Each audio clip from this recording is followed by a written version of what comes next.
Oh, yeah. You told me the Hornet's dead. Yep. Oh, there it is. Hornet dead. Dodge is fighting an uphill battle trying to convince people to buy a hybrid Dodge. Yeah. And to reassure people, they say, no, don't worry. We're just designing it. The Italians are building all the electronics. Man, we're really having a problem with reliability. We better partner with Stellantis and go to the French. Yeah.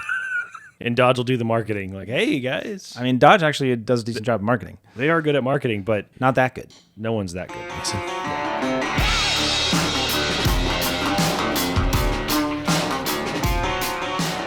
Welcome, everyone, to the Bose Bros podcast. I'm Mason. I'm Jordan. And today we're going to start off with our discussion segments. So first up in our discussion segments is the news. And I believe you have a couple of stories for us. Yes, so I say a legend dies for the 2026 model year. And you might not think that Subaru Outback is dead, because it's not. The Subaru Outback is still around. However, I deem this, from my throne upon high, no longer a station wagon. Wow. And you are the leading authority on what qualifies as a station wagon. That I am, as we have learned. I deem that SUV. What do you think? I would have called that an SUV a long time ago, but yeah. I think it has made the change from station wagon over to SUV. And go ahead to the next picture. Come on. That's an SUV. Yeah. You're not getting any argument from me. Yeah. Argue with me, darn it. No, I'm on this side of the SUV station wagon argument. You're the one that has to be convinced. So they just kept moving it further and further toward SUV every single generation. Like the original Outback was the Impreza Outback. It was the station wagon version of the Impreza. Yeah, that's what, in my mind, qualifies as a station wagon. It's an existing car, but instead of a trunk, you have a hatch. Right. In my mind, that's station wagon. And then they broke that off to its own model and then had the regular, they called the Impreza, the four-door sedan. They called the Outback the one with the wagon body. And then they made the wagon body a little bit taller. And then the next generation, they made it sit off the ground a little bit more. And then the next generation, they put plastic cladding on it. And then the next generation, they did this. It's just a full SUV. There is so much going on then with that car graphically. I know. It's a lot to take in. It's like the designers who went like, well, and this, and this. It's like, put your pencils down, 50% of your work ago. Yeah. You could have done a lot more with a lot less. You ever heard a car that looks like it was designed by a committee? Mm-hmm. Yeah. Except this looks like a car that was designed by 3 committees, and they were not allowed to talk to each other. Yeah. Yeah, every part of this had to this is a throwback, so we got to do this, but with this, but this is more aggressive, and yeah, it seems like a lot. It's a lot. I think I have one more picture from the back that looks like every other crossover with a light bar in the back. Looks very, very, very. It looks very Toyota. Yes, it does look Toyota. Yeah, it looks very Toyota right now. Anyway, moving on. That was a short one, but I deem this SUV. So Subaru, you're now informed that you made an SUV. Yep. So, a new record. Ford set a record last year for the number of recalls for any brand at any point for all time. They did, and I've got all the notes here, 12.93 million cars recalled last year. That is more than the next 9 brands combined. And let me put that in context for you. That's more than the next 9 brands combined. And for context, that is not Ford its own. That is Ford the umbrella, meaning Ford and Lincoln, has as much as all of Stellantis' recalls, which were a lot. All of Volkswagen's recalls, all of the next top 9 recall-heavy brands added up are still less than the number of cars Ford recalled. They recalled 35,000 cars a day last year. That is an insane number. How far back does this recall go then? These recalls, this is just from the time period of January 1st, 2025 to December 31st, 2025. Only vehicles made in that window? No. So those recalls affect more than that, and I'll get to that in a second. Okay. Believe it or not, this is actually a ChatGPT or Google Gemini, whatever, photo, which I was surprised because it got most of the words right. Not this here in the middle, but the engine block heater fire risk. It actually pulled that from the internet because the most recent recall, which was like 2 weeks ago, was for the engine block heaters in the 2026 models. And that is very clearly an F-150 Right. You window. see the buttons are kind of Well, wrong. and the dip in the belt line by the... Oh, yeah, but the buttons are wrong. Like, Yeah, the but AI I wouldn't didn't have get it. noticed. Right, and it says waiting for parts January 2026. I didn't tell it to do that. That's impressive. Isn't that scarily good? That's as impressive as it is scary, yeah. Yeah. Anyway, moving on from that. Just read a couple more. Are you still taking it back that that's Yeah. that's a Gemini photo? Yeah. Okay, so that is across 153 separate recalls. And for context, again, they had 66 recalls in 2024. So they're up by nearly 3 times as many. They had 66 recalls? In 2024 versus 153 in 2025. Oh, different issues that were identified. Right. The Oh, recall is a bundle of vehicles that all fall with that are having the same issue. Okay. So that's 3 recalls a week, by the way, which is every week, the whole year. Is there anything left on the car that could go wrong at that point? Yeah. So for a number of years, Ford has had quality control problems. It's been plaguing them. And the reasons why are as follows. There's 4 major reasons.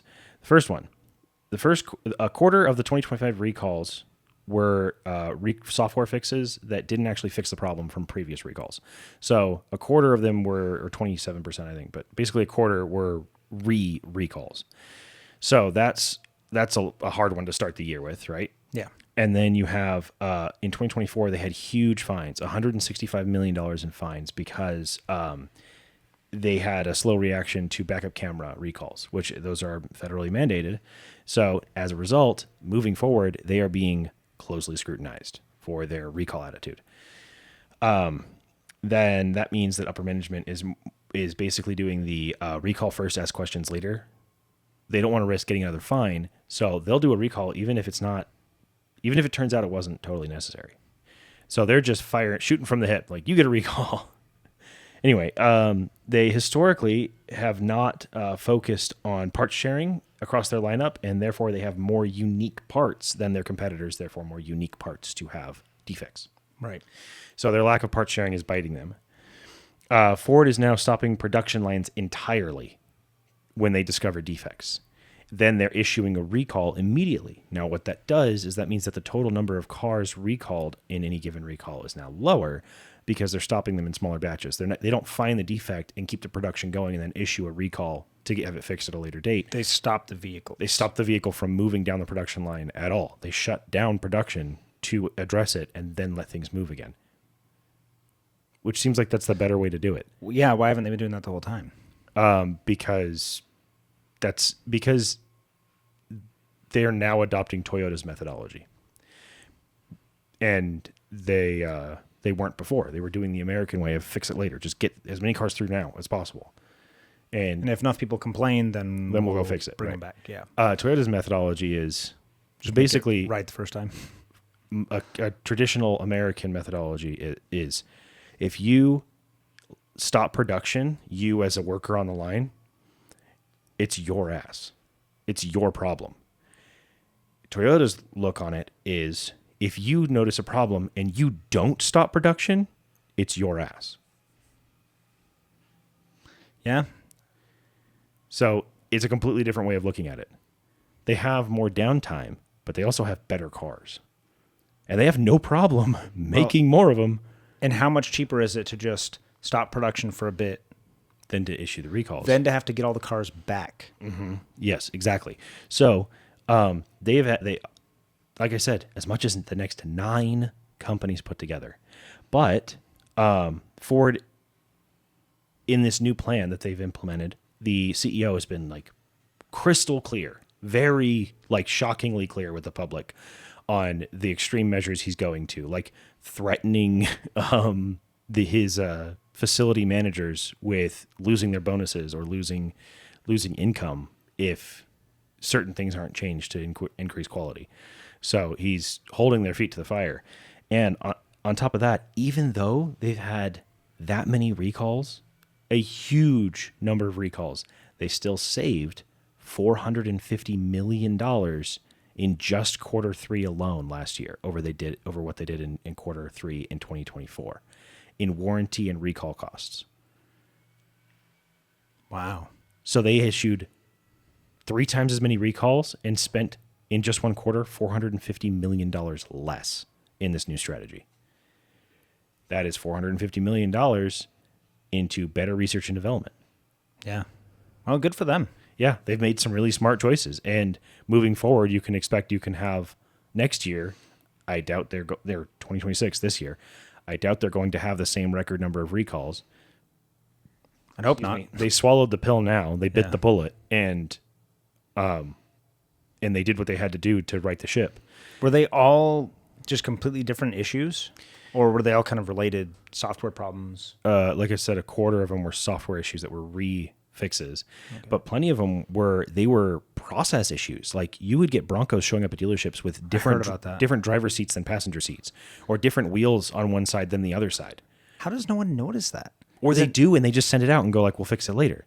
Ford's been having these issues for years, and it's because it's not just a defect in a part; it is attention to detail and quality control, the stuff that they've been hammering their production managers on recently.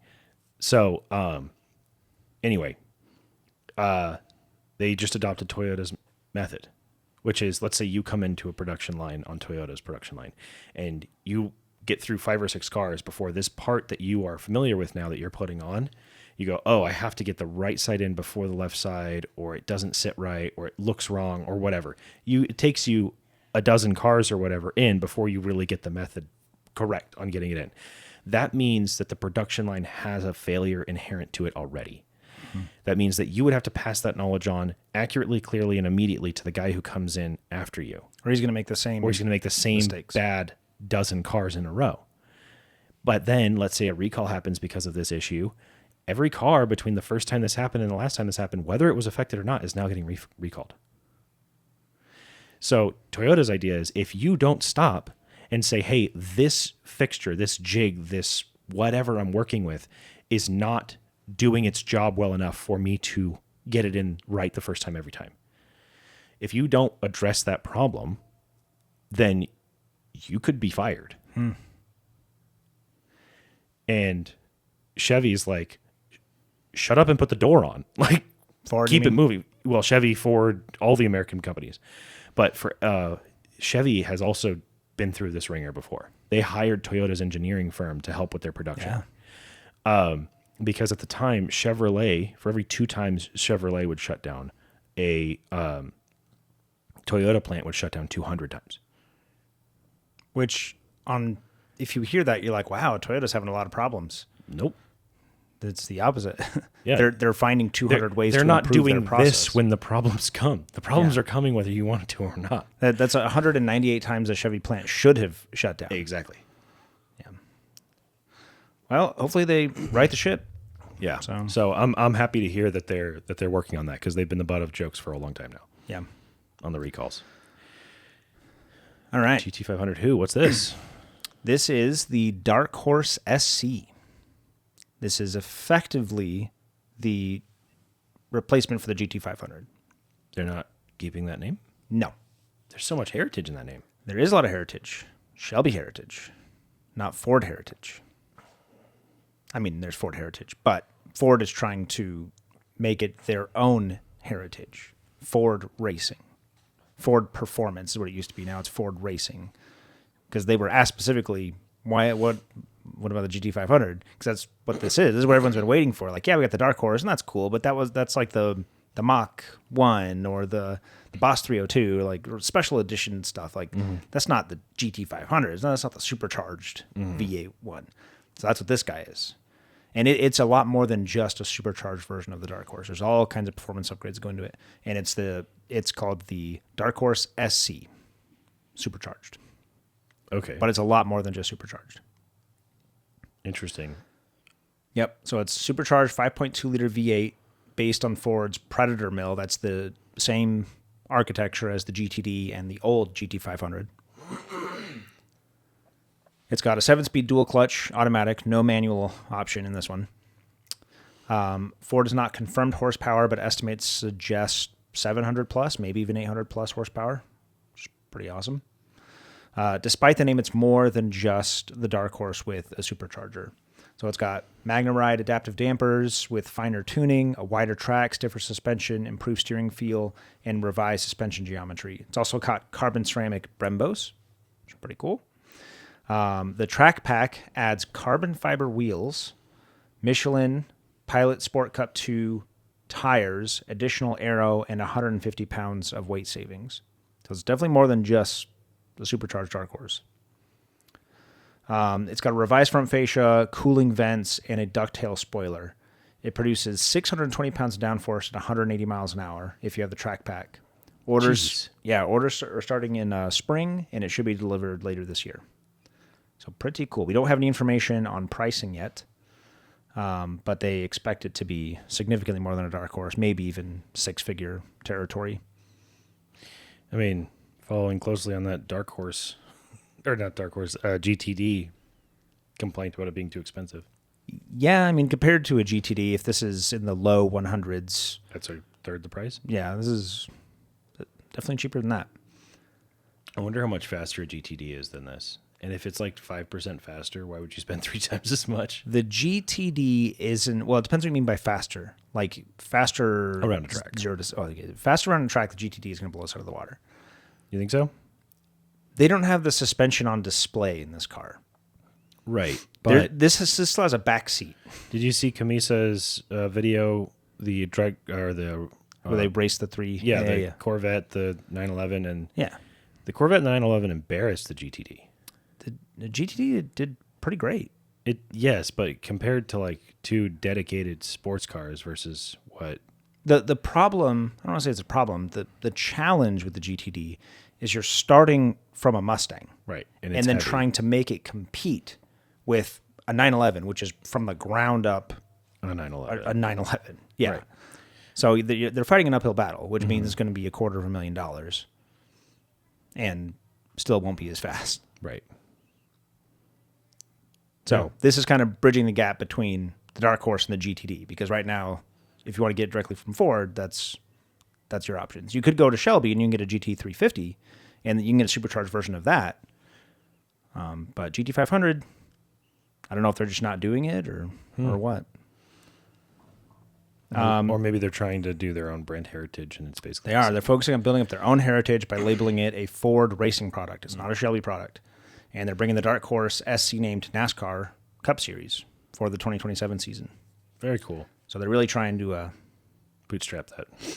Yeah, well, they're trying to build a Ford racing name. This is a quick little tidbit that I thought was interesting. Honda confirmed they make their cars that are sold here, their hybrids, their new exhaust tuning is going to be louder just for Americans. Why? Because Americans like louder cars. In whatever use cases or like, user testing or focus groups, Americans like louder cars. I mean, that doesn't surprise me. It doesn't surprise me either. But why on a hybrid? Well, this is a performance car. No, it's not. I'm not going to get into it. No, it's not. CarBuzz was told the new hybrid tone will be louder in the U.S., and quoting one of their engineers, I want to get this quote right, they said, "Americans like loud cars, so we had to make this one extra good for them." CarBuzz reported they heard the sound, and it sounds like a vast improvement over the 2-liter 4-cylinder hybrid powertrain. So it'll drive like a slower Honda Civic hybrid without the manual. But it will sound better. But it will sound better than... I don't care about it. I would rather have it drive well. Wouldn't you rather have it drive well? If I had a binary choice, sure. Yeah. But if they're making it sound better... Great. Sure. Great. Okay. Yeah. Lipstick on the pig. We're good. ZR1X numbers have been revealed. Did you watch Chevy's video on this? No, I didn't. Chevy released a video. All this testing was done like in early fall last year in Michigan. And they just kind of came out with all their numbers. This ZR1X is an absolute monster. I mean, we all kind of expected that based on the ZR1. And the ZR1 was doing everything it possibly could, being rear-wheel drive only. And the only thing holding that car back is the fact that it has to put all that power down to its rear wheels. So we all knew the ZR1X was going to be a step above that, and it definitely is. So ZR1X numbers have officially been revealed by Chevy. So just as a reminder, there's 1,064 horsepower from the supercharged V8 that's sitting behind the driver, and that powers the rear wheels. And then there's an additional 186 horsepower sent to the front wheels via an electric motor up front. Which all of a sudden doesn't sound like much, but that's more than my Miata makes total. Right. Well, when it launches, and that front end comes up a little bit, especially with the engine more on the back wheels, I can't imagine you'd be able to get much more than that amount of power down to the front wheels anyway. Yeah. So, and I'm sure people much smarter than me figured out what the right ratio of power is there. Right. So it makes a combined total of 1,250 horsepower in this Corvette, directly from the manufacturer with a warranty. Yeah, that's insane. Quarter mile time of 8.675 at almost 160 miles an hour, 159.6. Wait, is that faster than a Sapphire? That is quicker than a Model S Plaid, Lucid Air Sapphire, Demon 170, any Bugatti, Ferrari, Lamborghini, Koenigsegg, or Pagani ever made. It's quicker than all of them. That's insane. And cheaper than all of those except for the Model S Plaid and the Demon. Oh my gosh. Yeah. What's the price on it? It starts just over 200,000, which sounds like a lot for a Corvette, but When you put it up against what it can beat. the company sitting at that table of sub 9-second quarter mile times, $200,000 is lunch money. That's nothing. Right. That's a very small table of cars that can do a quarter mile in under 9 seconds. Yeah. If you wanted to build a car to do that, you'd spend more than 200 grand making. Oh, yeah. Definitely. CarWow recently, I don't know if you saw, they raced a Chiron Super Sport against a Koenigsegg Jesko Absolute.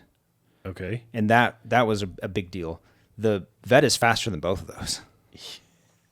That's so crazy. Yeah.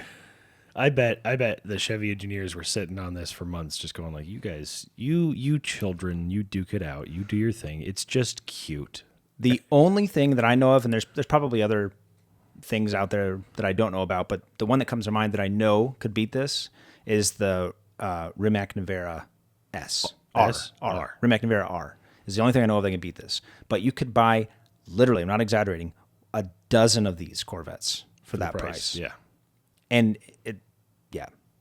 not a lot of cars that could be anywhere close to this. And then when you add into the price, nothing comes close. Did you see Marquez Brownlee race a 911 in a Rimac? In a school zone? I'm kidding. No. So he let the 911 Turbo S, like a full fat, quick 911, he let it take off before he even had finished putting his cup down and whatever. And he's like, oh, okay, I guess I'll go now. And then just blitzed it to the quarter mile. Just absolutely embarrassed a Turbo S 911, which is like a 630 horsepower rear engine, rear wheel drive, not a slow car, but may as well have just gone home because even with like a 4-second head start in a 10-second race, the Rimac beat it to the quarter mile. Yeah. Yep. Nevera R is the only thing that's quicker in a quarter mile than this Corvette. And that thing's $2.5 million. This Corvette starts just over 200,000. Man. Yeah. But you can't use it because it's under 10 seconds. So you'd have to have a roll cage and helmet. So you can't actually go use that on Well, a you drag hit the strip. 8th mile and then you slam on your brakes. So you don't go under 10 seconds, you mean? You go over 10 seconds. Right. Yeah. But you get your 8th mile time at least. With the 8th mile time is probably bonkers as well. Oh, yeah. Yeah. They publish those numbers. I don't remember what they were. I didn't write them down. But yeah, it's insane. The 0 to 60 with rollout, 1.68 seconds. That's right there next to a Demon that gets the perfect of all. Wait, 1.68? 1.68. The Demon, according to Dodge, very few people I think have actually seen this. The Demon can do 1.66 on a prepped surface with the skinny tires and the big drag radials in the back. This Corvette did these numbers on a drag strip, prep surface, with the tires from the factory, and not even the ones from the track package. They ran the ones on the standard version because the standard version has less aerodynamic drag because there's all the carbon fiber bits and the big wing on the track version. The track version has more aggressive tires. So you could easily throw some better tires on there. This is insane. And it this runs is on like so mind-blowing. pump gas with a warranty. Meanwhile, you got to siphon all the gas out of the demon. You got to put in, like, you know, what is it? Ethanol infused fuel, Yeah. race gas. Have you seen that Omni-Man meme? Look what they have to do to mimic a fraction of our Yeah. power. Yeah. Oh, man. Yeah, that's... yeah. And then that Jesco Absolute, to get more power, Koenigsegg runs E85 because it has a lower thermal or a lower power density, which means you have to pump more fuel. And when you do that, then you're atomizing more, and the atomization cools cylinder temperatures. So you can push more compression. So by getting more compression and just guzzling E85, you can get more power. This Corvette will hit 60 in under 100 feet. So if you could picture a NBA court parked at one end, and it's 60 before it reaches the end of the court. It's crazy. But how many is that? It's like 8 car lengths? Yeah. How long is the car? 15 feet? 17 feet? Yeah, I don't know. Somewhere in there? Let's say it's 15 Eight of feet. its own length, you know. Yeah. So If that. in 8 car lengths, it hits 60. It pulls 1.75 Gs. That means it could theoretically stop in 8 car lengths from 60. Well, because if the tires can move it that fast, they could stop it that fast. Right. But do the brakes have the capacity to stop it that fast? I don't know. Yes. They'd be on fire, but yes. Once. Once. Just like I could stop a bullet. Once. Anyway, yeah. Could you imagine doing 60 miles an hour and being able to stop in 8 car lengths? Yeah. And yeah. It's crazy. It's crazy. It's got to just be more comfortable to get in an accident than to launch in one of these things. Yeah. I mean, 1.75 Gs is not, that's not pleasant. A 1G acceleration used to be like they broke the 1G barrier. Like, Yeah. whoa. And 1.75. Oh my gosh. That's insane. It's nuts. That's insane. Oh my goodness. Yeah. Big props to GM and the Corvette team. The Corvette team's on another level. Yeah. They're just embarrassing dedicated supercar companies. And Yep. finally, the interior matches the performance, which traditionally the Corvette has not had an interior to match performance. Well, and traditionally the Corvette, even at the higher trims, was always like close to what the other supercars could do. Close enough that it justified being a quarter of the price or whatever. Now this straight up blows them out of the water, and it's cheaper. It's amazing. It's a really, really cool piece of engineering. Yeah. Good for them. Yeah. Good for them. I know they were waiting on my approval, but Yes. Now you have it. Hellcat only charger. This Yes. is more rumors, right? This comes directly from Tim No. Kniskus. He was talking to Motor Trend at, was it the Detroit Auto Show, whichever one just happened. They asked him. Yeah, Detroit's in January. Yeah, they asked him. Same thing everyone's asking him. Hellcat charger? When's the Hemi coming to Yeah. the Charger? And he basically said what we said was that, frankly, the 5.7 and even really the 6.4 don't make a whole lot of sense. Yeah. That's what he said. I want to see if I have a quote in here. I don't have the quote, but he said the standard V8's not likely to return. He explained the 5.7 doesn't make a strong performance or business case, which makes sense. I agree. The standard output Hurricane already outperforms it across the board. If V8 returns, and this is what he said, it would only make sense at the Hellcat level. That's the part that he said, which now everyone's saying like, whoa, Hellcat Charger coming. He's like, no. He said, if they did it, the only one that makes sense Is the Hellcat. But still. But oh my goodness. Replace the straight six, the aluminum straight six with an iron block Hellcat engine. You're putting this thing from 4,800 pounds to like 5,000 even. Yeah, that's the thing, is this car already weighs over 500 pounds more than the outgoing one, with an engine that's 170 pounds lighter than the outgoing one. Right. So if you throw the Hellcat in this, but then would it be all-wheel drive? I don't know. Well, hold on. This is 500 pounds heavier, and the 5.7 is 170 pounds more than the Hurricane. The Hellcat's probably 250. another 200 pounds. Yeah.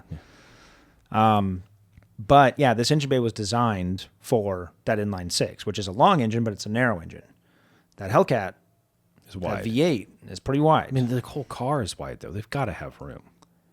We've talked about this before. The body in white pictures, the early pictures of this, where it looked like there was room for it. Lots of room. Yeah, but I mean, if you don't design it from the beginning, anticipating putting a big old fat iron block V8 in there. Mm-hmm.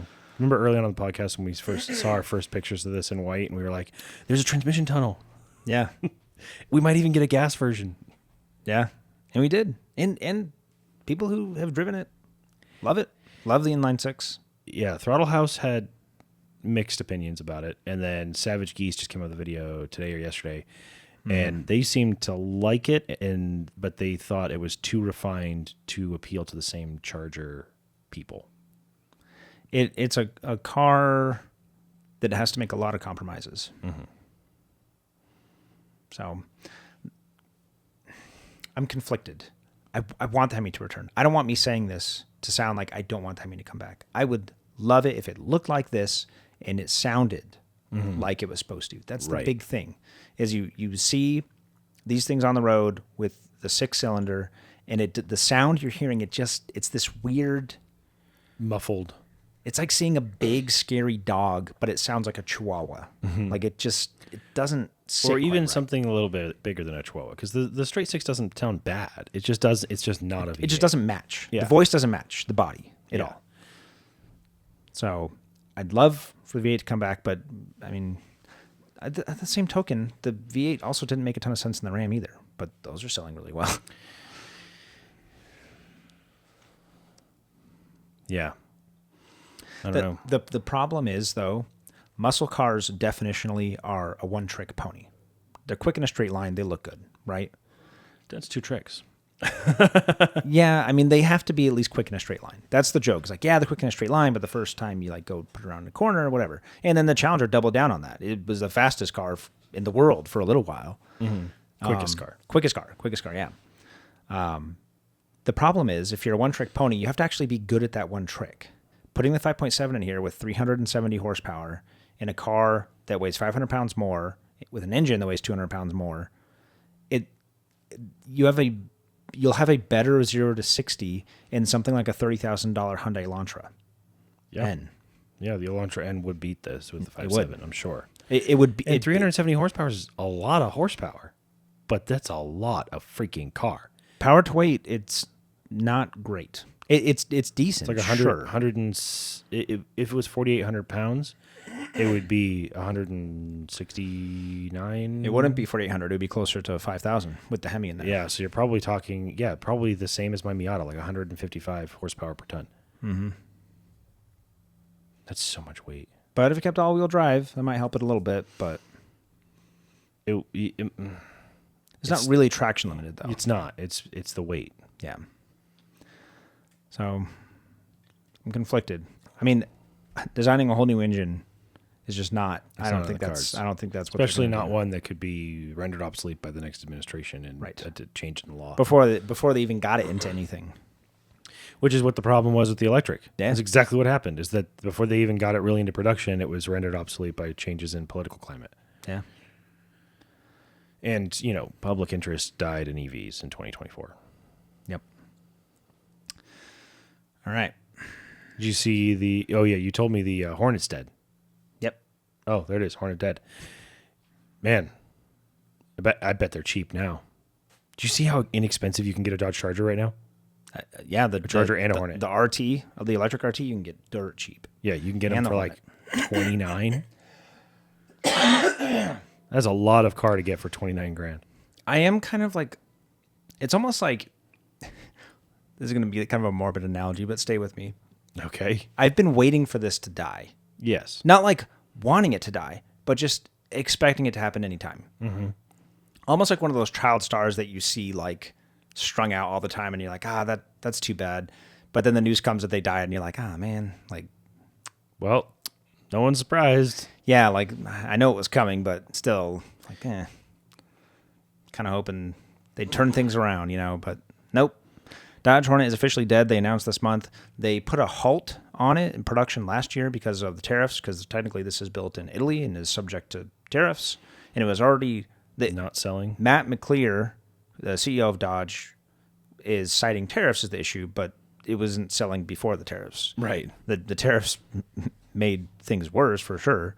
But that just made it a worse value proposition for Dodge, because if you look at the prices, even with the tariffs, the prices of these Hornets have continued to go down. Mm-hmm. So I know they're losing money on these things with the tariffs. Yeah. Which is why you can get them for dirt cheap. When they first came out, a GT was $32K and an RT was $40 plus. They could get up into to 50 in the 50s for an RT. Mm. Now, brand new ones. The GTs are starting at $24K, brand new, and RTs are starting at 32. So RTs are starting where the GTs were just like a year or two ago. I told you about the ones that probably 8 months ago. Mm-hmm. I told you I found some for some GT. The nicer trim of the GT were starting at 18.5 on Auto Trader. Multiple were selling for under 19 grand, brand new. One of them hadn't even gotten to the lot yet. They're like, get this trash off of my lot immediately. They didn't even have photos up yet. They were listing it for under 19. Yeah, the problem is Dodge is fighting an uphill battle trying to convince people to buy a hybrid Dodge. Yeah. And to reassure people, they say, no, don't worry. We're just designing it. The Italians are building all the electronics. And the Italians and the Fiat group, they're like, man, we're really having a problem with reliability. We better partner with Stellantis and go to the French. Yeah. Let's ask the French for reliability. Oh, my goodness. And we'll have the Italians do the electronics. And Dodge will do the marketing. Like, hey, guys. I mean, Dodge actually does a decent job of marketing. They are good at marketing, but... Not that good. Yeah. No one's that good, Mason. Yeah. So it's dead. It's dead, and we saw it coming, but still, I'm like, because now like they have the Charger and the Durango, which is ancient at this point, but it's still selling. It's still selling. It's really strong. Which I still want to grab people and be like, why are you buying this? Part of it is there's just a smaller and smaller crowd of SUVs in that segment that still offer a V8. Right. Because it's not. Like, the Tahoe and the Yukon and stuff, those have V8s, but those are kind of a different category of SUV. They're bigger. They're bigger. They're full size frame, yeah. Heavy duty even SUVs. Like, go get an Explorer is very slightly smaller than a Durango. So an Explorer is really the competitor, and that comes with a 4-cylinder. Yeah. So I think more the crowd has thinned more than people are like more excited about the Durango. They're not clamoring for the Durango. There's just fewer options. Mm-hmm. Sometimes you just have to be the last one standing, and it's not going to be the Hornet. Yeah. Okay. Pulls the plug on PHEV. Yeah. Stellantis has had, speaking of recalls, not as bad as Ford. No one can be. They've been having a really tough go with their plug-in hybrid electric vehicles. So their 4xEs is what that trim is called. So they basically they got to a point where there were so many recalls, and you talked about this end of last year, they actually had to stop production. They're like, all right, we're not pushing any more cars out. We're not selling anymore right now until we figure out what the heck's going on. Now, officially, they're like, we're done with these plug-in hybrids. They're not doing any more plug-in hybrids. They're done with it. They're not doing the Jeep, the Wrangler, and they're not doing the Grand Cherokee, and they're not doing the Pacifica. The Pacifica, too. All of them. So Chrysler is down to, from what was, they ostensibly said 2 vehicles, is now down to 1. Because they were calling the Pacifica and the Pacifica Hybrid as 2. They listed them as 2 vehicles on their website. They are down to, and the Voyager. The Voyager. So they were at 3. Which is just the same van. It's still the same van with just a lower trim. They just don't like hearing people say the only thing Chrysler sells is a minivan. That's still true if you're selling 3 minivans. Right, but like they only sell 1 car. It's like, no, we're selling 3. Yeah. But what's funny is for a little while in 2023, the Rubicon or the Wrangler 4xE outsold the Camry hybrid. It was the most commonly sold hybrid in the U.S. for a little while. It was the best-selling plug-in electric hybrid in the U.S. in 2024. Yeah. As recently as 2024. But they have had so many issues with this thing, and they're changing strategies. They're going, apparently, full bore on E-Revs. Really? That's the strategy. I freaking knew it. Okay. Because it's better. And I'll talk about this in a second. They're not retiring the 4xE name. 4xE will mean any Jeep with a plug-in component. So that could be a fully electric Jeep, like the Wagoneer S or that new Recon. And it could also be an E-Rev. I forgot about the Recon. Yeah. I think everyone's going to for whatever it is, 60 grand. It's closer to 70. Oh my gosh. They've got to learn their freaking lesson. No one is buying this stuff. No. Do you have 70,000 to blow on a product that's going to break down on you immediately? No, neither do I. No one's going to buy a $70,000 freaking Charger. Yep. Or a Recon for that matter. Somebody actually noticed these cars were missing from the website before Jeep actually announced it. Oh, really? Yeah. That's like funny. when you go to configure a Jeep, the plug-in hybrid's not an option. And they were like, hey, what's the deal? And they're like, yeah, we're done with those. Mm-hmm. The Gladiator 4xe was canceled before it even hit the ground last year. Yeah, which is funny because people love them. They're so good for like off-roading and high torque at low RPM. Yep. Well, I mean, E-Rev would be just as good. That's true. It'd be probably even better. Even better, yeah. So they're focusing on full hybrids and E-Revs. Stellantis cited shifting consumer demand. They didn't say anything about the recalls, but Come on. yeah, they've been. It's the 4xe specifically. They're having a bunch of issues with. Jeep just issued a massive recall of 320,000 4xes. Yeah. The high voltage battery packs are catching fire. This is separate from another recent recall of 112,000 4xes that had debris left in the engine bay apparently, and was catching fire. So two separate 4xe issues where the car ends up catching fire. And that's separate from another recall about bad software that straight up bricked 24,000 of their vehicles. So they're having a lot of issues. So not a good time then. Yeah. Wow. Okay. Well, that's news. Yeah. Is that your last news segment? Grand Wagoneer E-Rev is now called The 4xe. the 4xe. Okay. Noted. We just went over that. That's the 4xe trim. So there's the Grand Wagoneer. The Grand Wagoneer 4xe, when you hear that, that's the E-Rev. Great. So I think they're like trying to use this timing to be like 4xe just means this now. Yeah. Yep. Grand Wagoneers we talked about, refresh 2026. I think it looks pretty good. I think it's pretty handsome. I think that they lost some of the Jeep brand image on the front end. I don't think they really kept. I know that's supposed to be 7-slot grille there, but they only have the top half of it, and it's not very distinctive. I don't look at that and go like, oh, it's Jeep. Yeah. Yep. The platform, I think we expected this, but the platform that underpins this is almost identical to the Ram. So it's got the Pentastar that charges it up. It's got the same, 96 kilowatt hour battery. I thought it was 60.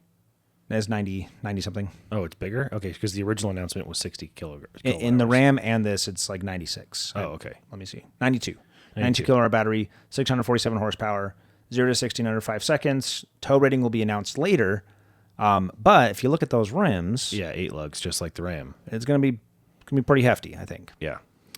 Has 500 miles of range compared to the Ram 690. Probably a bigger gas tank on the Ram. Bigger gas tank on the Ram because they had to fit a third row in here and the wheelbase is shorter than in Gotcha. the Ram truck. But from a drivetrain perspective, very similar to the Ram. Same, only different.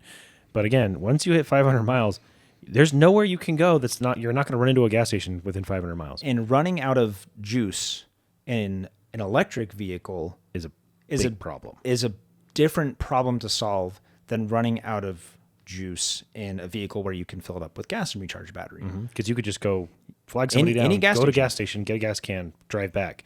That's an hour delay, 2-hour delay to your trip. And right? gas stations are way more plentiful. You run out of juice, you have to wait for someone to come and sit on the side of the road with you for 6 hours with a generator to charge you up enough to get to somewhere to sit there for hours to charge up. That's a problem. And I imagine if you run out of gas in this thing, you're still going to have 100 miles of driving left that you could go find. You won't run out of gas in this. You run out of gas in this, you still have 100-something miles left to drive before you could get to a gas station, you know? That's great. I think I'm so jazzed about the E-Rev thing. Yeah, I think Stellantis is smart and that they realized, hey, we're actually ahead of the curve on this thing. Mm-hmm. They're like, let's double down on which has not happened to them. I think they're like, all right, surprise. this is new territory. Like, let's just do it. Did you get it? Yeah. Nice. Yeah. Wow.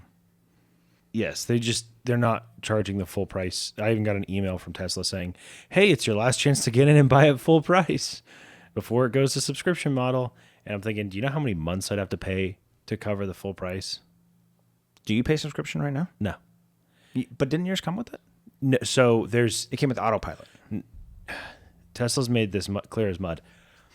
At different times, there have been different tiers of features that you could unlock at different prices. Okay. So at some points, you got a lot of it with autopilot, and then you could pay for FSD. And for almost all of Tesla's history, paying for full self-driving was just a promise that when they came out with it, you could use it. Even now, full self-driving is still in beta. Well, and it's only now, some people can use it. It's called full self-driving (parentheses supervised) now. Right. So ours was when the 2018 Tesla came out, the person who bought ours originally paid for the enhanced autopilot. So that came with a few extra things. It can drive, it can change, it can take interchanges on the highway without your intervention. It'll put you in the right lane. It'll go around slow cars on the highway. It'll do all that stuff. Regular autopilot, the most advanced thing it does is it'll change lanes when you put on the signal.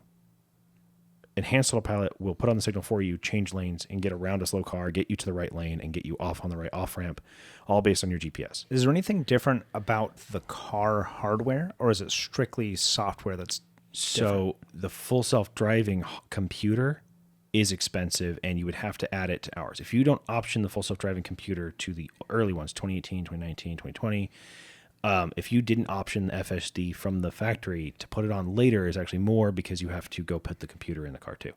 Enhanced autopilot, which is 90% of what you get for FSD, was all the same. Again, paying for FSD for almost all of Tesla's history was just for the promise that you would get to use it when they were done. And every year they're like, hey, this year we're coming out with it. You'll all be able to drive everywhere without touching anything. It'll drive you wherever you like, park, whatever. It's gotten much better. But you still have to get approved to get into the beta. But if you drive the Tesla the way they encourage you to drive, like it's really fast, it tracks your driving habits. And if you aren't in the top 3% safest drivers of all Teslas, they won't let you in the beta. So you can pay. How does that make sense? Because if you're letting it full self-drive, you're not the one driving it. Right. But they just think you can be irresponsible with it, or what? Exactly. You can pay, at one point it was $12,000 for FSD. Now it's $8,000? Something like that, yeah. But at one point it was $12,000. You pay the $12,000, and if you are in the top 4% safest drivers, you'll never get to use that $12,000.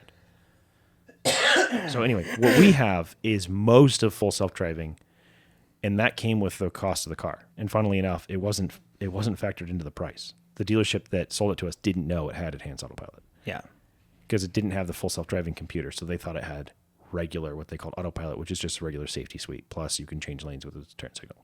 It's like adaptive cruise control. Plus the change lane thing. Yeah, that's basically it. So enhanced autopilot does a bunch of other little things. But anyway, we have most of it for, you could pay $4,000 for enhanced autopilot, and then it was $12,000 for the whole thing for full self-driving. Which you could have just invested the other $8,000 in Tesla and bought yourself a few Teslas. Right. So anyway, it was always a ripoff. So it's going subscription model, $100 a month. Does that mean every new Tesla is going to have the full self-driving computer? I think they have for a while now. Okay. I think they have for a while now. So, which is opposed as I am generally to things going subscription model, this one actually kind of makes sense. I would like to throw it on there for a road trip and then not pay for it the next month. Right. You would have to, in order to get to that $8,000 price, because right now, through the next couple of months, you can buy it outright for $8,000. But how many months would that take before $100 a month you reach that? It would take almost 7 years to equal the cost of buying it outright. 2/3 of Americans change their car every 5 years or less. Right. So that's actually a subscription model that kind of makes sense. Maybe you don't drive enough to use it all the time. Or maybe your driving habits change. Or maybe you're driving it all the time, and it's still more affordable to do the subscription. Yeah. And this is assuming that you could get approved to get into the beta. Well, maybe they're going to move it out of beta. Yes. Maybe they will in 2020. Yep. When they release the Roadster. Yeah. That's my point. Anyway, I think we can move on from this one. But this isn't out of the ordinary either, because most of the other manufacturers, Super Cruise and Blue Cruise and stuff, they all charge for their self-driving stuff. So, yep. It'll come with the car for a year or two or whatever. And then for some amount of time. Sirius XM. All right.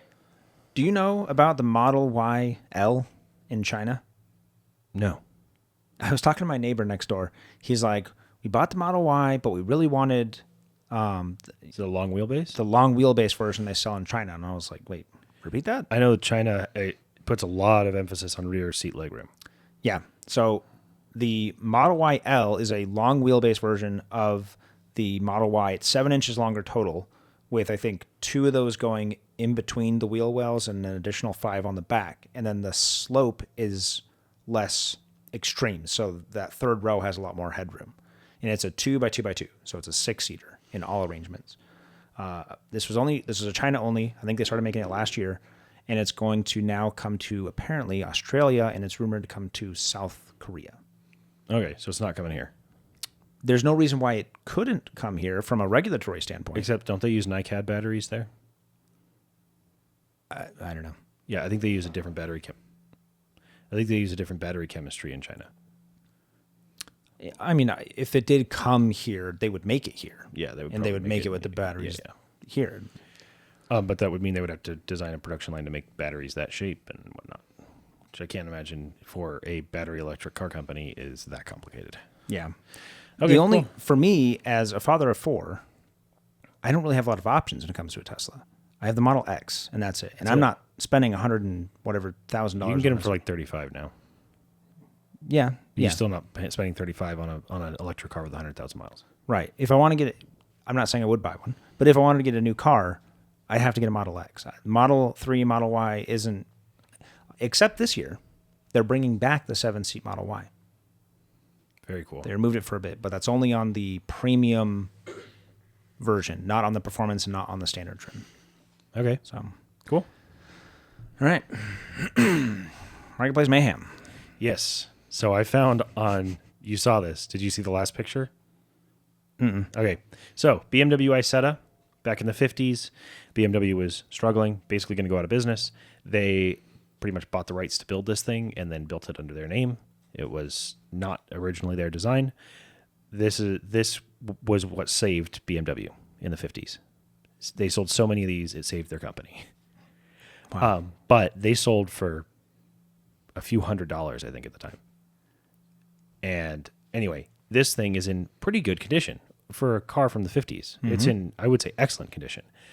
So go to the next picture. And you've seen this before, but I'll explain to anybody who hasn't. They often call it the bubble car. It has a sunroof, which is an odd luxury, but when you realize there's obviously no air conditioning, the sunroof was there so people didn't die from heat, because you also share right behind your seat is the engine, so it gets toasty. Anyway, the steering wheel has to pivot out of the way. It's hooked to the front door. Another interest, and you see that shelf back there? It's your only spot for any kind of storage in the whole thing.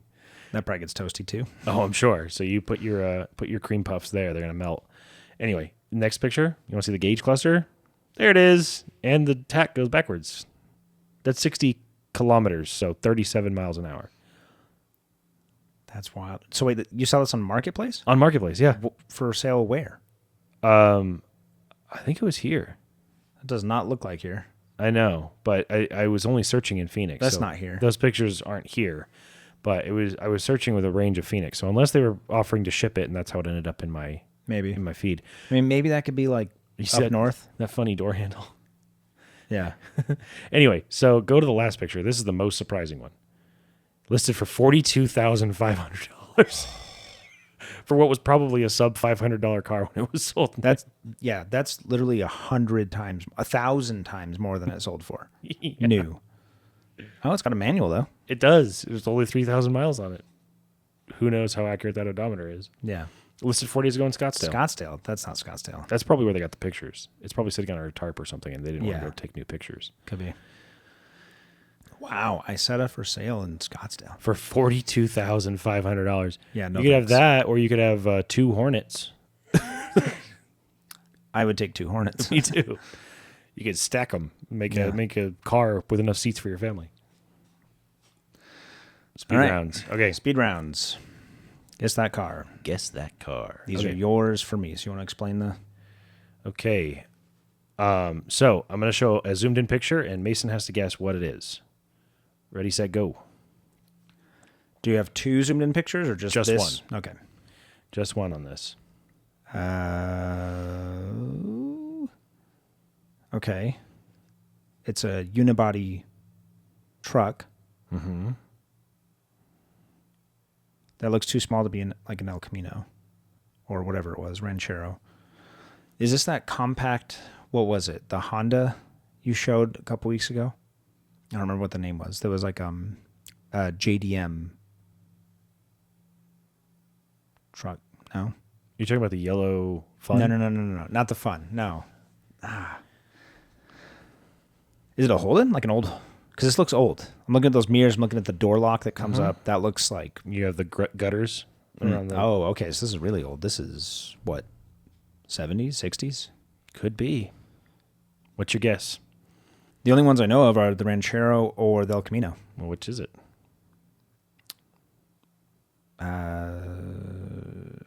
Did the El Camino have chrome mirrors?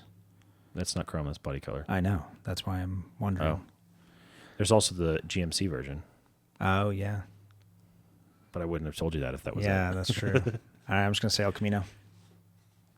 1971 It was Ford Ranchero. It was Ranchero. Oh, wow. That is much bigger than it looked in the picture. Oh, absolutely. It's Look huge. how long the hood's longer than the bed. Yeah, I know. It's stupid. You're sitting like right in the middle. Yeah. I It's kind of hilarious. love it, though. I like an El Camino more, but there's something about the Ranchero that's just so goofy. I love it. It looks like a boat. Yeah. All right, this one's fairly easy. What do you think that is? It's the Ford F-150 Sidestep, but is it the Lightning? I'm looking at the rims and the ride height. I'm going to go ahead and say Lightning. That is a Ford Lightning from 1999. You got it immediately in the signature color. Yeah. It was this and a yellow they had that was good. Black, too. I saw a lot of black ones. Yeah, but red I think is my favorite on those. Yeah. Yeah, that's cool. All right, so next one. This is my car. This is actually my car. Yeah. Yeah. I keep trying to throw this in to see if I No. can fool you. You know how many times I've looked at those vents to Yeah. see how easy it would be to cut those out? Because they're not functional. They never were. But you knew immediately. I knew immediately. Go back.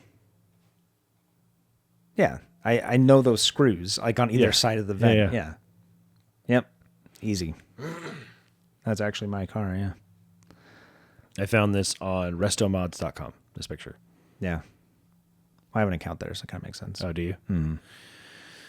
It's a very flattering picture of my car. It is. All right, next one. Cover cars. So I'm going to show you the picture of a car from a piece of media. Specifically, these are all going to be video games. And you tell me what video game this car is or was on the cover of. All right. Ferrari Testarossa Spider. Testarossa Spider. Is this... I'm not turning that way because I know it's going to show up. This has got to be a 90s game. I'm guessing it's a N64. Need for Speed Underground was way more focused on JDM stuff. So I don't think it's a Need for Speed game. This might predate any Need for Speed game. Yeah. It's not Sega GT because that was a Piper. You're very close with Sega GT. But I think even older than that. Wow. Okay, so older than Dreamcast. Yeah. Okay. Oh. I probably don't even know the name of the game then.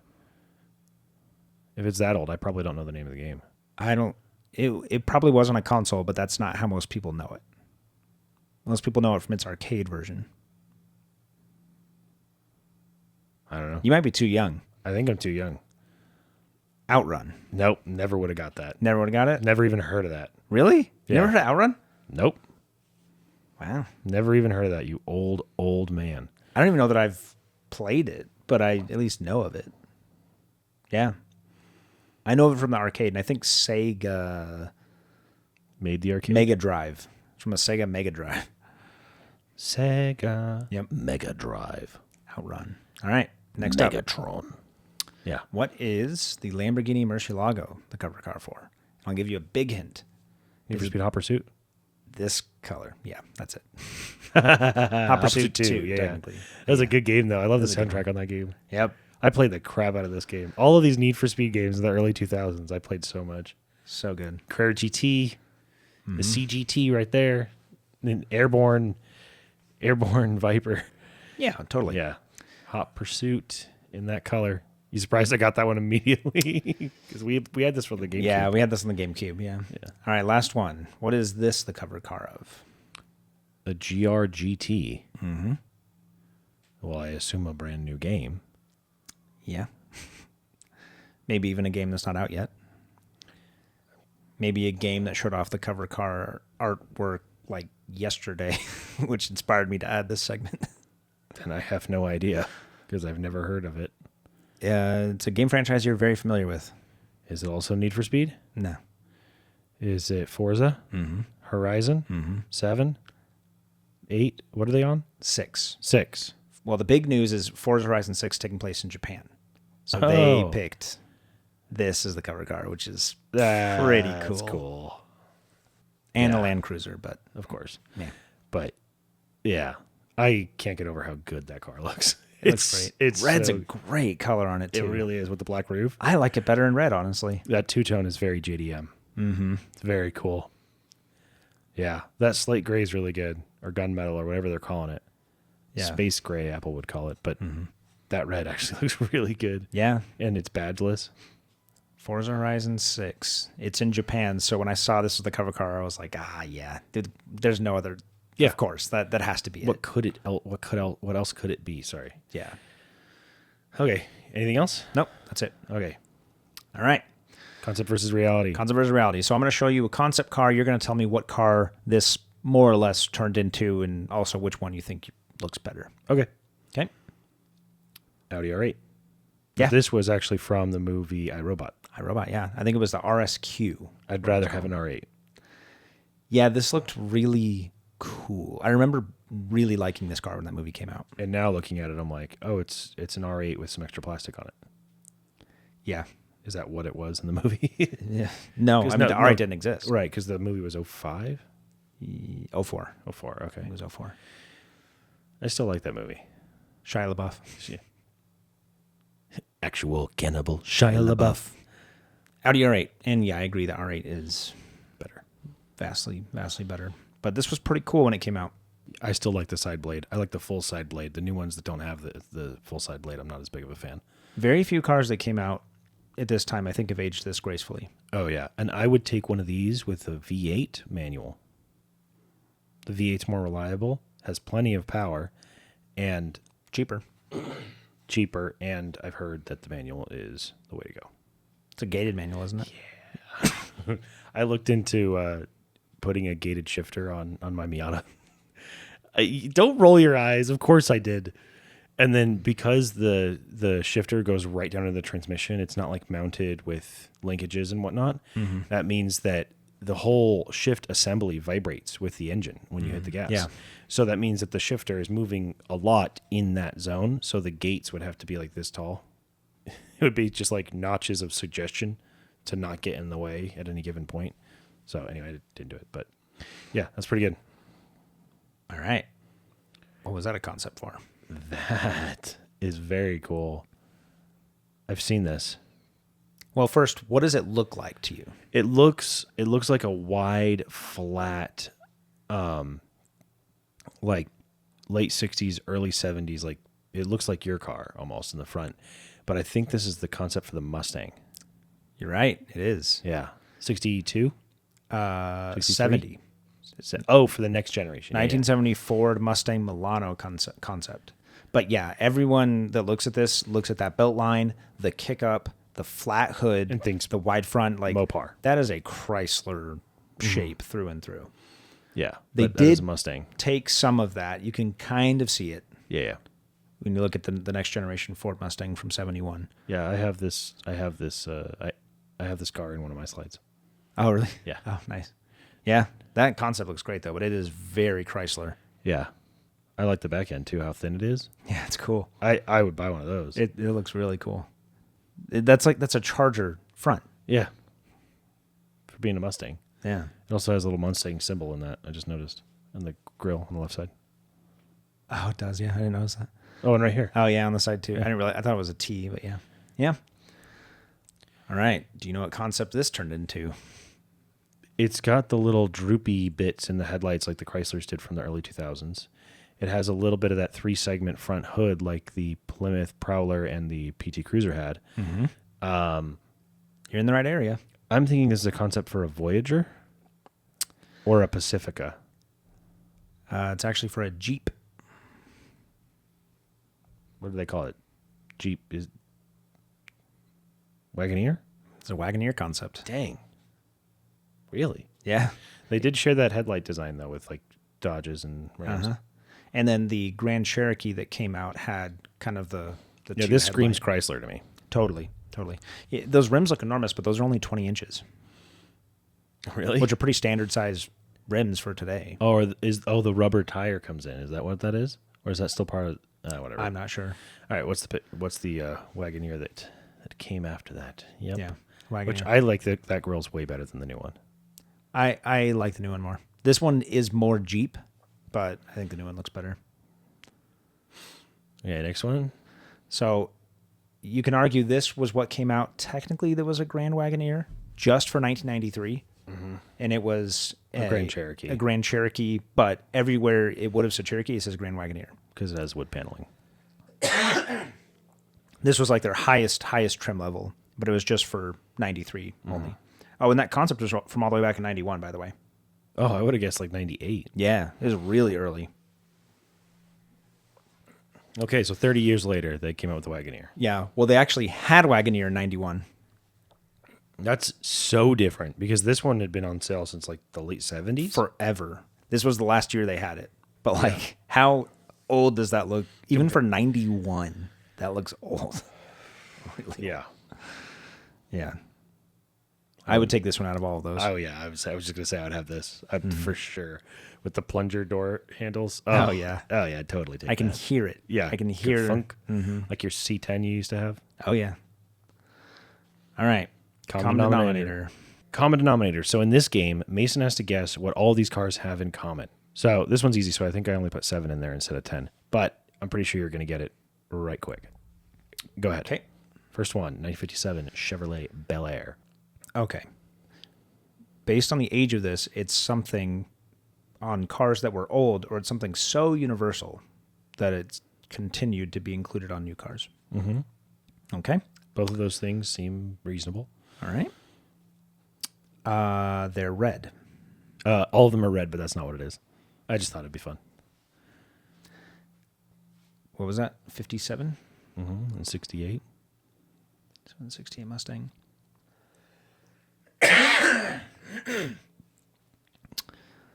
Not staggered tires. Chrome mirrors. Chrome. It's chrome related.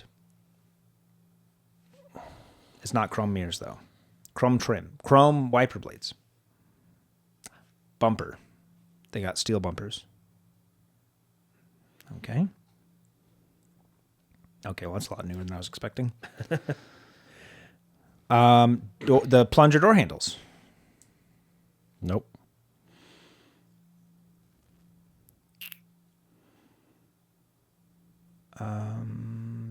Two-tone, like silver and red. Pinstripes. Come on, nothing? You got nothing. Is it something I can see in the picture? Everyone you can see perfectly. Okay. So, okay. That's why this one's easier.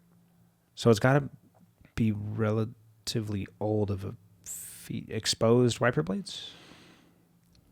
Nope. No?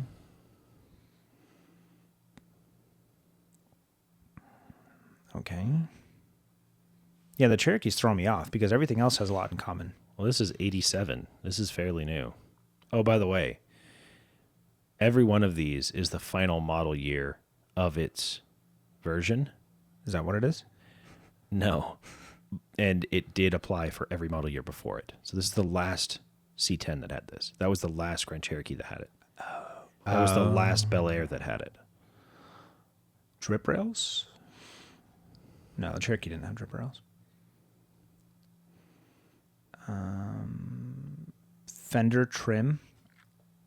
No. This is the only one that's not red, because if I made it red, you wouldn't recognize it. The Checker Marathon. You know what it is. Smoker window. Vent window. Vent window. You got it. Next one. I was considering, I think I put your car in here too. My car doesn't have one. Oh, then I must not have. Yeah, mine doesn't have a vent window. Oh, okay. Oh, I 100% would have gotten it by this. Yeah. Do you know why I would? Because we had Bronco, didn't we? Or no, we had a Blazer that had it. No, because this is the last car to have it, which I knew. The last vehicle, this and the F-150. I put it later on purpose. Yep, vent windows. Okay. I got another common denominator unless you did one.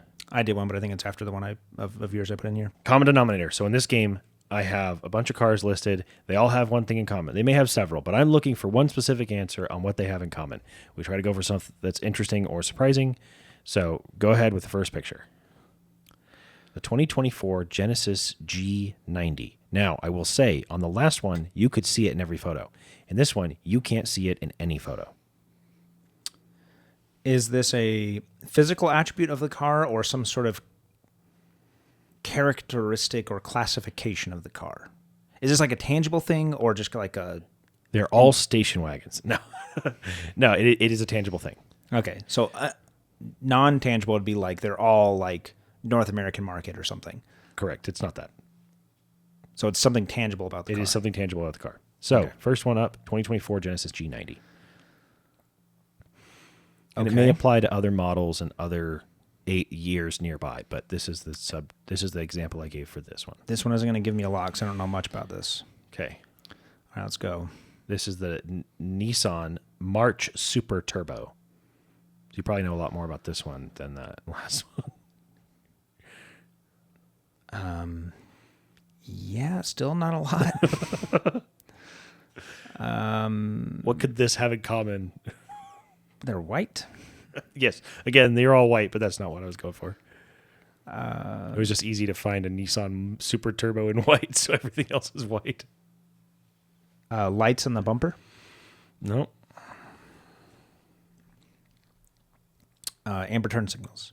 Been there, done that. No. Mark V Golf GTI.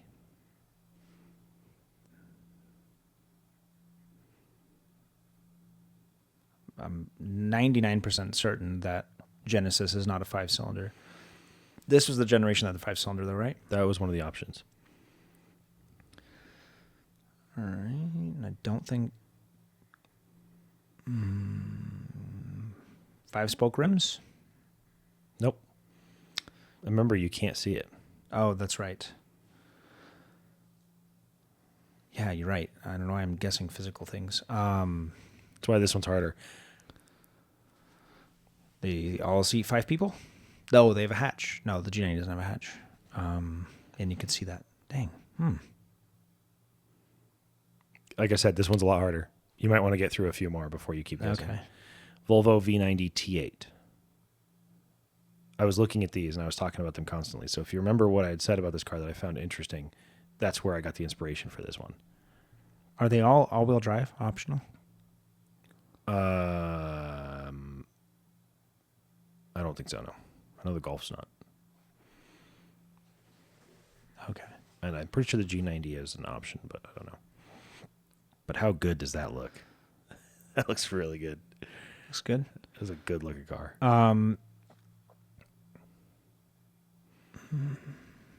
They all dual clutch transmissions?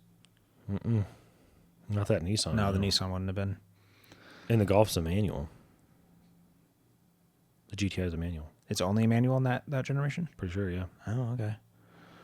I don't know a whole lot about the CLE 53.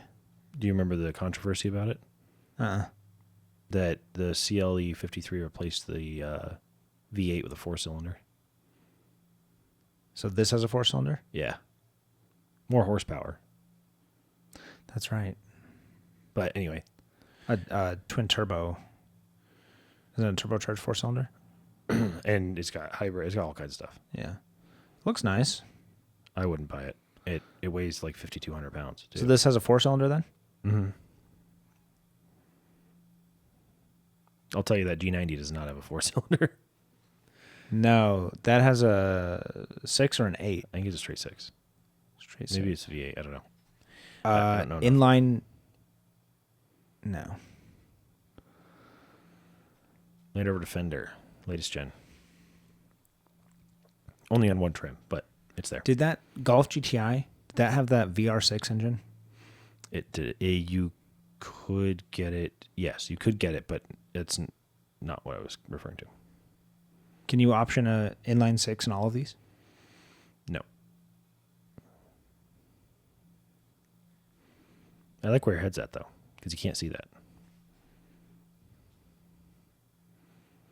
Did any come in a 6-cylinder? The Nissan, would that have been a 6-cylinder? Probably not. It's a 3-cylinder, I think. They all come with air conditioning. I also think that's a no on that Nissan. Yeah. Jeez.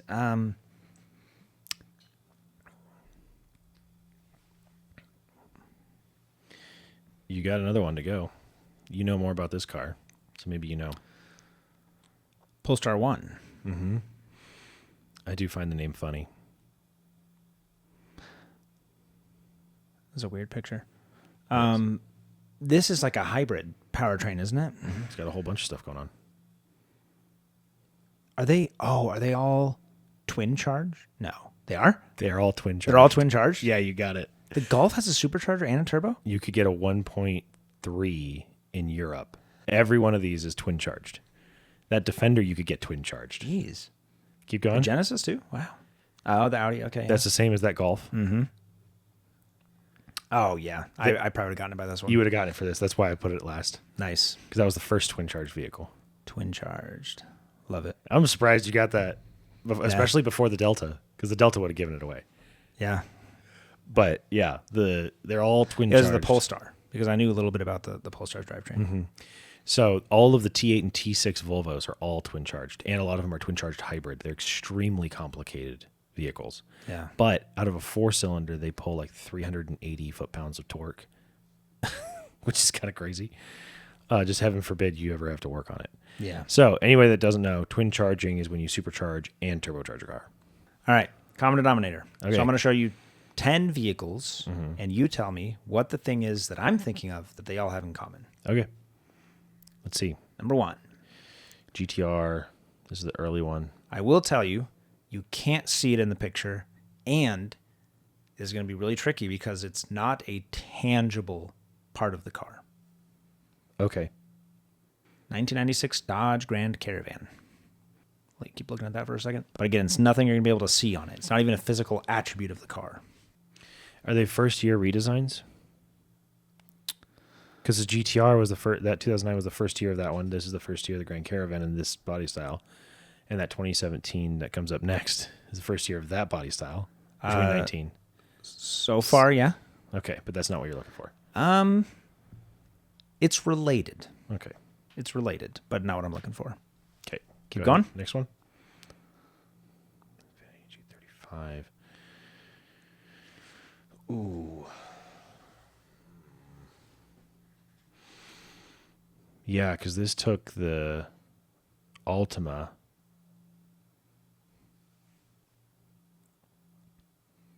They're all industry changers. They all changed the industry around them when they hit. You could argue that. That's not it. It's also related.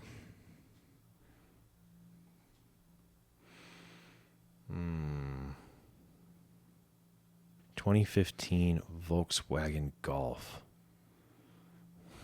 They were all involved in Dieselgate. Their manufacturers lied about how efficient they are. Wow. Okay. So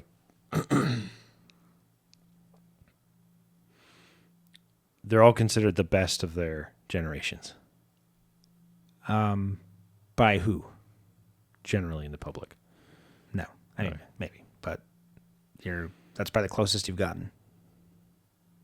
Okay. They're all considered the worst in their generation. You're right about them being the first year. You're right about them introducing something new, and about them being highly regarded by someone. Except for this one. Someone thought so.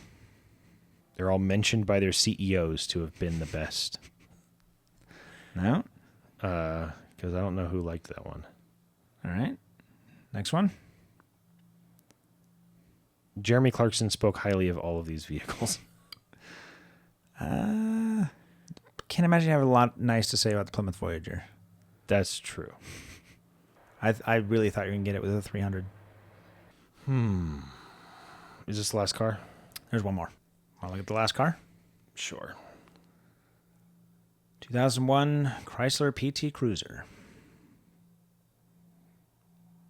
Between the Thunderbird, the 300, and the PT Cruiser, I thought for sure. Did they all get car of the year? These are all Motor Trend Car of the Year winners. That's a good one. That's a good one. Wow. Okay. Yeah. They all got car of the year. PT Cruiser is hilarious. Some of these are really funny looking back. PT Cruiser is pretty funny. Prius makes sense. 300 made sense for the time. That Thunderbird's pretty funny.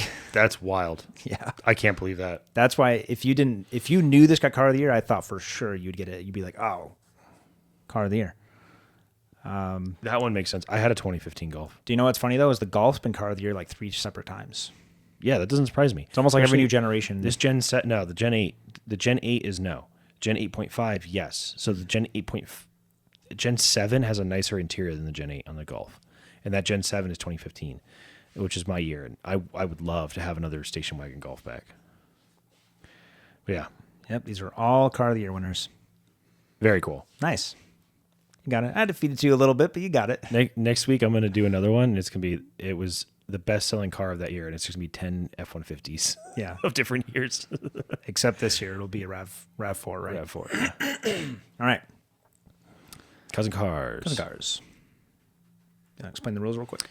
Okay, so I'm going to show Mason the less common cousin to the more common vehicle, and he has to guess what the more common vehicle is. So, for example, if I were to show you a CT5V Blackwing, you have to tell me, what does this also share its platform with? Specifically the Hennessy or just any Blackwing? No, the Hennessy is just a good picture. Okay. The Camaro, right? Doesn't share a platform with the Camaro? Does share a platform with the Camaro. Was that it? Yeah, and I thought it was funny because it has 28 more horsepower than the Camaro. But to know that it not only has the same powertrain, but has more power than the ZL1, I'm like, oh, it lives there. Mm-hmm. Yeah, and that Camaro chassis, that platform is really good. Yeah, especially with the Magna Ride. They've done some magic with that for sure. Yep. All right. Probably copying the homework from the Corvette team. Yeah.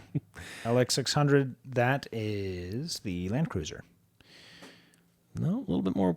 Well, the car isn't more obscure, but a little bit less closely related. It's the TNF8 platform, I think is the name of it. Oh, but you're saying there's another one. The 4Runner. It's not the one I was thinking of. Doesn't the 4Runner share? I was more surprised by The this one. Tacoma? Tacoma, yeah. Okay. And the Tundra. But that Tacoma look like a It Tundra? looks like a Tundra. Yeah, it's a Tacoma. Wow. That's the mid-sized taco. It's No, a it's mid-sized not. taco truck. You'll look at 1999 Tacoma. That's a mid-sized truck in my mind. 99 Tacoma. Yeah. Dope or nope. All right. So this segment of Dope and Nope, I'm actually going to narrow it down to just a specific thing. Okay. So this thing is aftermarket scissor doors. No. Is there ever a car? Well, I'm going to give you 5, and you tell me if there's a single one of these that you think is even remotely Cool. Okay. okay. I know your feelings on this, so I have a feeling they're all going to be no, but some of these I think actually look pretty good. I'm not that judgy when it comes to car mods. Yeah. First up, I'm very judgy. 370Z. Okay. At least it's not a 4-door. Yeah, there's no 4 doors on here because it looks awful. Just to have the front 2 doors as scissor doors. No, all 4 of them, they'll do it too, but no. At least it's not a 4-door. But still, if it didn't come from the factory with it, it goes from looking cool in a supercar to looking try-hard in a regular car. I think for people who don't know enough about cars to even know what this is, they're like, oh, that's cool. They may not know that it didn't come with scissor doors. It doesn't look that out of place. It looks a little out of place. It looks very out of place to me. It looks probably To you and I, who are used to seeing 370Zs and what they look like, the scissor doors look... at least the doors are pillarless. Yeah. Yeah. I've seen people do this on Chargers. That has the full frame around the door and everything, and it's... That's insane. What do we got? So, no? No. Okay. LC500. Okay. We're getting there. Okay. I was like, this actually looks pretty good. I think that looks okay. And it's so I'm not a fan of the wing. Take the wing off. Sure.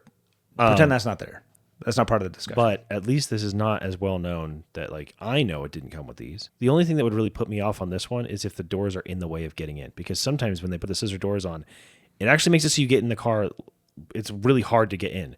Or there's no handle where you can pull it down. So you have to put some stupid strap. Assuming this is done as perfectly as it could be done, then I'm more okay with it on this. But this car is not purchased by people who would do this. This car is purchased by golfers. Yeah. This car is purchased by dentists. Whoever did this is probably the only one. Yeah. Yeah. Maybe not, but this is probably the one I think looks best out of this group. Well, so far it's in the lead. Okay. But you still would say no? I'd probably still say no. But I'm not saying you do it. I'm just saying... I think that this is more reasonable than the last one. Okay. Next up, C8. This falls in the same category, except the type of person who would buy this would do this to this car. This is affordable enough. So you'll see this on a 350Z way more often than you'll see it on a Corvette. Yeah. I don't mind it. I wouldn't do it, but I think it looks fine. It's fine on this generation Corvette. This generation Corvette, being mid-engine, is exotic enough of a profile that it doesn't look weird to me. Right. What about you? So scissor doors have traditionally elevated a vehicle's presence. When that vehicle is a supercar and it goes from a Gallardo with regular doors, Or a Huracan. or a Huracan, and to a Murcielago or Aventador with scissor doors, it elevates that car. It's like, oh, it's that one. It's not the cheaper one, right? When it's on a vehicle like this Corvette, it has the opposite effect. So is it a dope or a nope? Okay, sorry. Let me. I'm gonna say no. Okay. You follow me on that one? Oh, freaking no! It looks pretty cool. I feel like you saw this picture and made this whole segment just to bother me. I think it looks great. A little bit of camber on the wheels too, and some big rims. All right, I like the wing. We can just move on. The wing's taller than the rest of the car. We can move on. That's so hard of a nope. I can't even begin. All right, last one. 2001 Honda Civic. Your Honda Civic that you considered putting scissor doors on? I added this in there just because when I got a car when I was 16, I got a 2001 Honda Civic. I think this one actually might be a little newer. And I was this close. If my dad hadn't have sold my car so he could buy himself a truck, I would have put scissor doors on it. But let's say you go to sell a car, this versus the same thing with regular doors. I would assume the one with regular doors would sell for more Yeah. because they assume that the person who owned it. There's a much smaller group of people that would want to buy this than one with... That's true. And then would you want to buy a scissor door job that somebody else just did? Yeah. You have no You're idea. like, does it even keep water out? Yeah. All right. Love child. So is this mine? Okay, so you didn't do any. So in this game, I'm going to show two things that we have to guess what came out of them. Okay? So in this first one, Mason, we have a 1980 Jaguar XJS with a V12 and a 1970 Mustang Mach 1. I was going to say the old Silica, but you would have used a JDM car as this is the mother and that's the father. For the mother vehicle, you would have used a JDM car. This is the I know what it is. Yeah. The Vantage. The Aston V8 Martin. Vantage It's from like 1985. Yeah. It's like a It Jag looks and a so Mustang. good. I go back and just look at this picture because it looks so good. It looks great. I love it. I love the tan interior with the dark piping. So in British Racing Green, so cool. I'd get it just like that. Wouldn't change a thing. Exactly, yeah. Same. The staggered tires. Oh, so Very cool. A blobfish and a Mercedes SL. I thought you would get this way faster than the previous one. Why, is this something I said? Did I mention a blobfish previously? Pretty much. I don't recall. If you were to take a Mercedes and have it mount a blobfish and make a love child, what would come out of that blobfish? The nose is what you're talking about. Would that make this yep, Mercedes McLaren SLR. Mm-hmm. Okay. Okay. I used to love this car, but ever since I just started noticing that nose bulge, I can't unsee it now. Mm-hmm. And I liked this car for like a decade, and then I just suddenly noticed it, and now it's like I can't unsee it. Right. Okay, there you go. Mercedes McLaren SLR, the love child of a blobfish and a Mercedes SL. So the brainchild, or the love child of brain damage and an enthusiast car. Jeez, here we go. Do something to your enthusiast car. What would come out of Do that? something to your enthusiast car, or is it something from a manufacturer? This is not from a manufacturer. This is... What, is this like negative camber wheels? Yeah, it is. Dance cars. Yep. So this is what you have to do. You get hit in the head or maybe like run over at one of those like street takeover meets and you hit your head hard enough and you think that it's a really good idea. More, you've used that meme picture before when talking about stance cars. So I'm pretty sure I put it in the window. Of somebody. You did. Yes. All right. What is this? Thumbs up or did you make these? Maybe. Thumbs up or thumbs down? Okay. So we have to... Okay. This is to keep the segment from going on for an hour. So all you need to do Okay. All right. is, well, which one's which? Thumbs down, thumbs up. Resist the temptation. Because there's like, I'm not exaggerating, there's like 30. Okay. So rapid fire. Rapid fire, thumbs up or thumbs down. Okay. Here we go. The question is, yes or no, modern car features on your weekend driver. Think about that car. Do you want these features, or would you rather not have them? Because we complain about how complex cars are. You can complain about the complexity of cars all you want, but ultimately, which of these things would you be okay not having? Yeah, so that the car would be less complicated. Okay. Less complicated, less comfortable. Okay. Thumbs up or thumbs down? Let's go. Power windows. Okay, backup camera. Well, they're legally required now, so But if you had a choice. I'd probably say no. Okay. Backup sensors. No. Air conditioning. Yes.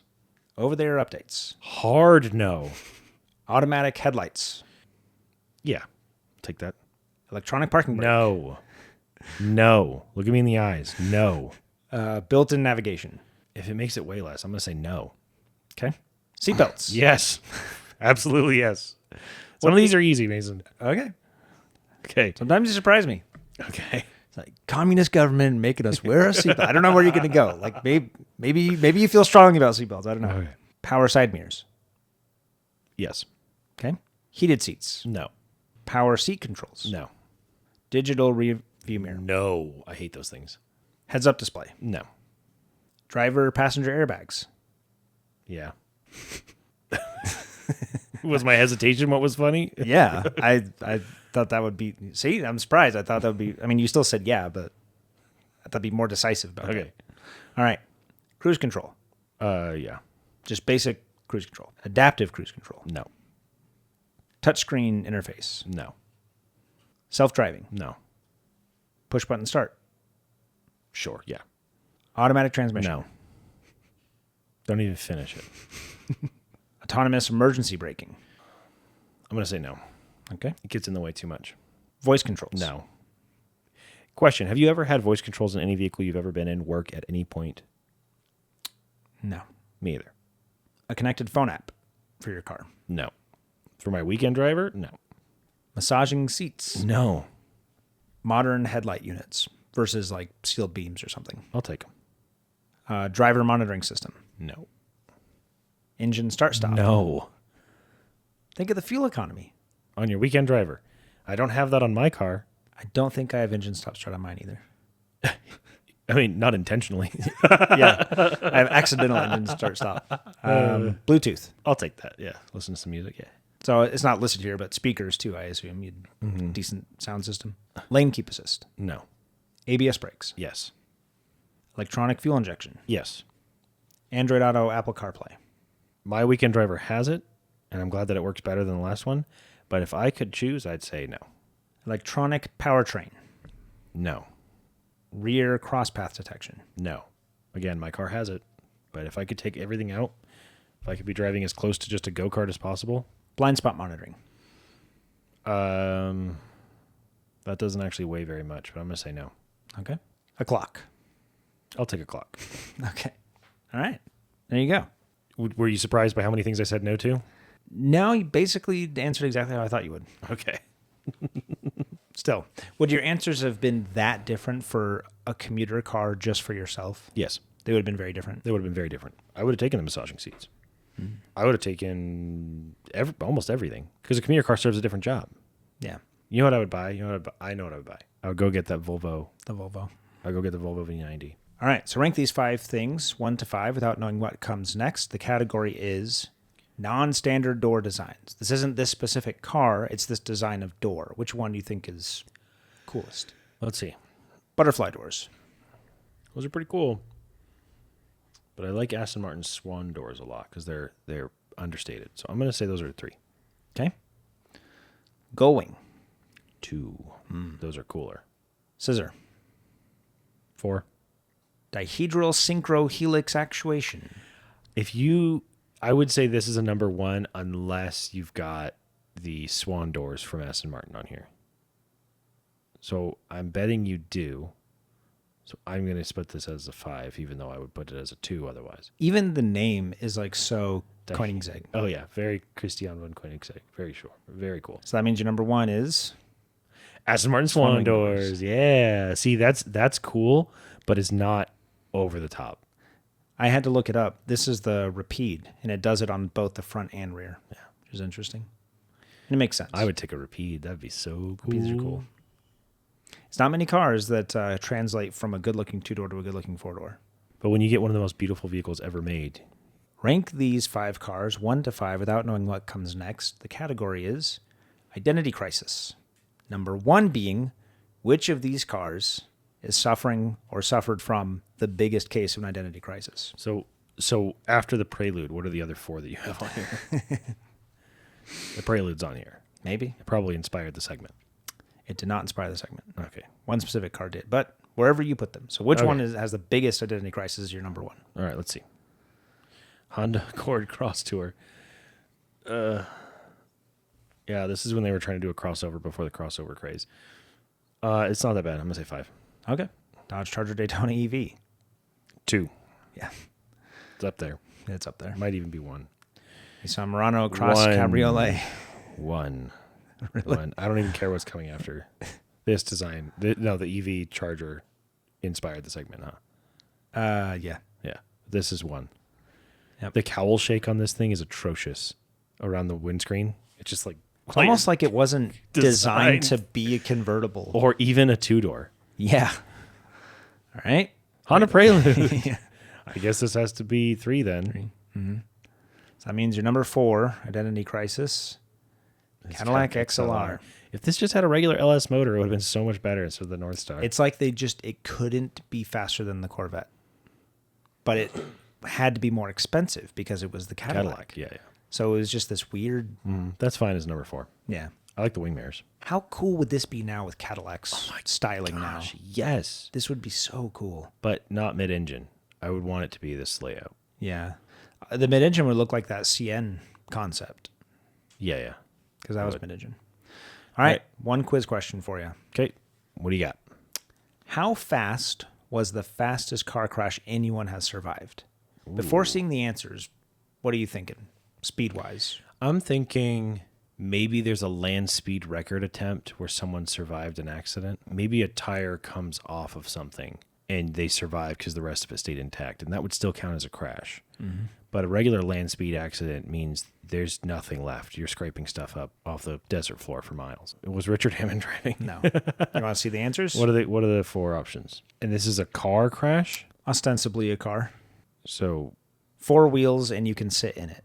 So it was a land speed vehicle. It was a land speed record. I'm thinking, how many impacts would it take for you to get down from this speed? From the moment he crashed to the moment he stopped was over a mile. So it's more than 257. But how is that possible? That he survived? Yeah. He's very lucky. Or unlucky. How broken was he at the end of it? Surprisingly, no broken bones. You're decelerating for a mile. That's far. I'm thinking 441, but that's really far.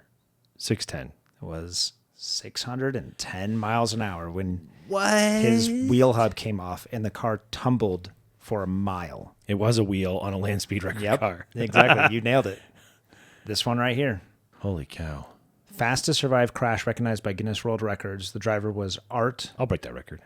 Arfons. Your car can't go that fast. Very few cars can go that fast.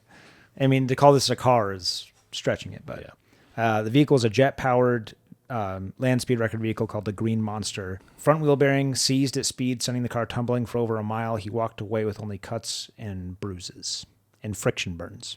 Still impressive. You would get friction burns just from the air. Yeah. One of the SR-71 Blackbirds blew up in testing while going supersonic, and one of the pilots lived. That's crazy. They were doing like Mach 1 point something.